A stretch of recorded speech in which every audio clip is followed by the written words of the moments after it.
Ang buhay naming magbabalot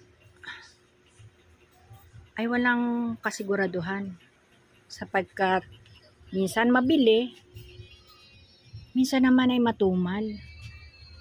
Sangkater babalot namin at umaasa lang kami kay Papa Jesus at kay Santo Niño na kami ay pagpapalain at ito ay mauubos rin.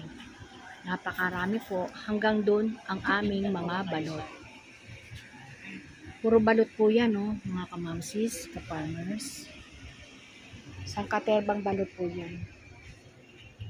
Sabi ko nga, hihingi lang tayo ng awa sa ating Panginoong Diyos upang tulungan tayo na makaubos ng ating paninda.